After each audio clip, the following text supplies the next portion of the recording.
कोई भी सपना साकार करने के लिए सबसे जरूरी है सही कोच का होना। चुनिए एजुकेशन राइज को और करें अपने सपना साकार। Download the app now. Hello everyone, नमस्ते। स्वागत आप सभी का। आज के इस क्लास में हम देखेंगे अर्धवार्षिक परीक्षा का प्रश्न। अर्धवार्षिक परीक्षा का प्रश्न पत्र आप यहाँ पर देख सकते हैं। ये कंप्लीट पेपर मैं आपको यहाँ पर दिखाऊंगा। इसे कंप्लीट आप देखेंगे, पूरा का पूरा देख लेना। आपके एग्ज़ाम में इसमें से भी प्रश्न आ सकते हैं। तो क्लास 11 के लिए आप देख सकते हैं हिंदी अनिवार्य का ये प्रश्न पत्र है और समय रहेगा 3.25 घंटे का। पूर्णांक आपका रहेगा 70 नंबर का। ठीक है, यहाँ पे कुछ निर्देश यहाँ पढ़ लीजिए कि सभी प्रश्न करना अनिवार्य है। प्रत्येक प्रश्न के अंक सामने अंकित हैं। ये पूरा का पूरा पेपर देख लीजिएगा। आपका जो पहला जो का आएगा प्रश्न वो आएगा अपठित काव्यांश का, और आपको एक गद्यांश मिलेगा, अपठित गद्यांश और एक अपठित पद्यांश। तो यहाँ पर पहले पद्यांश दिया हुआ है, लिखा है कि उठे राष्ट्र तेरे कंधों पर, बढ़े प्रगति के प्रांगण में, पृथ्वी को रख दिया उठाकर, तूने नभ के आंगन में। आप पढ़ लीजिए इसे पूरा का पूरा। और इसके बाद यहाँ पे नीचे जो है वो प्रश्न दिए हुए हैं इससे संबंधित। तो इन प्रश्नों के उत्तर आपको देने हैं कि जैसे पहला प्रश्न है कि उठे राष्ट्र तेरे कंधों पर, इसमें तेरे किसके लिए कहा गया है। और उसके बाद प्रस्तुत काव्यांश में जो कवि को तरुणों से क्या क्या अपेक्षा है, और केहरी करी से कवि का क्या आशय है। तो इस प्रकार के प्रश्न आप लोग पढ़ लीजिएगा और आपको इस तरीके से आंसर देना। पीडीएफ भी मैं आपको अवेलेबल कराऊंगा, आगे बताऊंगा कहाँ से मिलेगी। दूसरा प्रश्न जो आपका रहेगा वो आएगा अपठित गद्यांश का।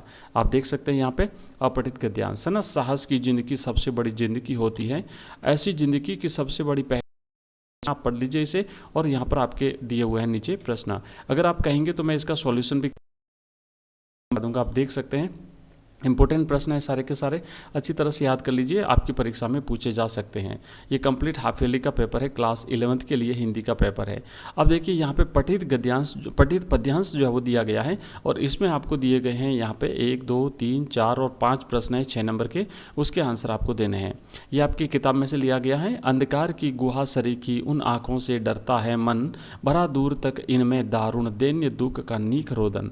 आप इसे पढ़ेंगे और यहाँ पे अब जो आपको उत्तर है आपको लिखना है कि किसान की आंखों में कौन सी पीड़ा व्याप्त है, कवि को किसान की आंखों में देखने पर किस प्रकार का डर लगता है। ये 5 प्रश्न है, 5वां 2 नंबर का और बाकी 1-1 नंबर का है। ठीक है, उसके बाद में यहाँ पर पठित गद्यांश दिया हुआ है। ये भी हमने पद्यांश किया, उसके बाद पठित गद्यांश दिया गया है। अलोपी दीन ने कलम दान से कलम निकाली, और इस तरीके से आप यहाँ पे देख सकते हैं पंडित अलोपी दीन बंशीधर को नौकरी पर क्यों रखना चाहते थे। ये आपके प्रश्न है। ठीक है, इस तरीके से ये आपका। और उसके बाद में निम्नलिखित प्रश्नों के उत्तर 50 शब्दों में दीजिए, और प्रत्येक प्रश्न 2 नंबर का है। जैसे मियाँ नसरुद्दीन को नान भाइयों का मसीहा कहा जाता है, फिल्म निर्माण किसी तपस्या से कम नहीं है, रजनी के चरित्र की विशेषताएं लिखिए, मीरा कृष्ण की उपासना किस रूप में करती हैं, घर की याद कविता में कवि का क्या कहना है। और उसके बाद में नेक्स्ट आपका लिखा है 10वां प्रश्न कि लता मंगेशकर के गाने की विशेषता क्या है, और रेगिस्तान में वर्षा मापने के लिए किस शब्द का प्रयोग होता है, लय कितने प्रकार की होती हैं, खड़िया पट्टी की क्या खासियत है, राजस्थान में मिलने वाले पानी के रूपों का अंतर स्पष्ट कीजिए। ठीक है, और यहाँ पर आगे लिखा है कि निम्नलिखित में से किसी एक विषय पर निबंध लिखिए। आपको 500 शब्दों में निबंध लिखना है। कोरोना वायरस है, नारी सशक्तिकरण है, स्वच्छ भारत है।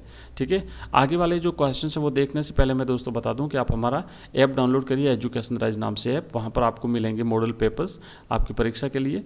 और इसी के साथ साथ आप हमारा टेलीग्राम चैनल ज्वाइन कर लीजिए, लिंक इस वीडियो के डिस्क्रिप्शन में दिया हुआ है। वहाँ पर आपको ये कंप्लीट PDF मिल जाएगी, है ना। ये PDF के लिए आप हमारा टेलीग्राम चैनल ज्वाइन कर लीजिए, जहां पर आपको हम PDF अवेलेबल करा देंगे। ठीक है, ये सारे के सारे प्रश्न हैं। ये 16वां प्रश्न है कि अपनी ग्राम पंचायत के सचिव को सचिव की ओर से अपने जिले गांव में फैली मौसमी बीमारियों यथा जैसे मलेरिया है, डेंगू है, इसके उपचार के लिए कार्यालय पत्र लिखिए। और या फिर अथवा आप एक कर सकते हैं कि जिला शिक्षा की ओर से सचिव माध्यमिक शिक्षा बोर्ड राजस्थान अजमेर को राजकीय उच्च माध्यमिक विद्यालय गोदन में स्वीकृति हेतु आप एक कार्यालय पत्र लिखिए और फीचर लेखन के आवश्यक गुण बताइए। तो ये दोस्तों पेपर है कंप्लीट, और इस पेपर की पीडीएफ आपको हमारे टेलीग्राम चैनल में मिलेगी। और इसी प्रकार के आपके बाकी सब्जेक्ट्स के जो पेपर हैं वो भी हम आपको अवेलेबल कराएंगे, और हिंदी के ही और भी पेपर आपको हम यहाँ पर अवेलेबल कराएंगे। तो आप लगातार हमारे साथ बने रहिए, और इसी टाइप के और पेपर्स के लिए मिलते हैं नेक्स्ट वीडियो में। तब तक के लिए बाय, धन्यवाद।